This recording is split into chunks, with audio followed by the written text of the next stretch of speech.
நமக்கு கேக்கு ஆர்டர்லாம் நிறையா வர ஆரம்பிச்சதுனால நம்ம வந்து வீட்டில் வந்து இப்போ எங்கேயுமே போக முடியாத நிலமையில இருக்கிறதுனால எப்போயாவது தான் வந்து இந்த மாதிரி போய் பர்ச்சேசிங் பண்ணிட்டு வரது. இப்போ கேக்குக்குள்ளது அப்படி இப்படின்னு ஏதாச்சும் கொக்கோ பவுட்ரு எது வேணும்னாலும் நம்ம போய் ஒரு டைம் போனால் தான் வெளியே போனால் கரெக்டாக இருக்குது. இல்லைனா மித்த டைம்லாம் வந்து நம்ம வெளியே போகிறதுக்கே வேலை இல்லை.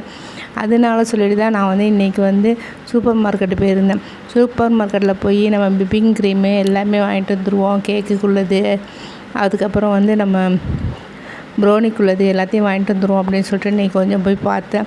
எல்லாமே ஒவ்வொன்றும் ஒவ்வொரு இடத்துல இருந்துச்சு. ஆனால் பேக்கரி வச்சுருக்கவங்களுக்கு தான் தெரியும். நம்ம பேக்கரிஸ்லாம் ஹோம் பேக்கரிக்கு மட்டும்தான் சொல்கிறேன். அவங்களுக்கு மட்டும் தான் நல்ல தரமான பொருளாக வச்சு செய்வாங்க. அவங்களுக்கு மட்டும் தான் தெரியும் எவ்வளோ விலை விற்கிது வாசி அப்படின்னு தெரியும். எல்லா பொருளையும் வாங்கிக்கிட்டு போய் பில்லு போட்டுட்டு நமக்கு வீட்டுக்கும் கொஞ்சம் ஜாமான் தேவைப்படுச்சு. அந்த ஜாமானையும் கொஞ்சம் வாங்கிக்கிட்டு அதோடு நான் வீட்டுக்கு கிளம்பி வந்துட்டேன்.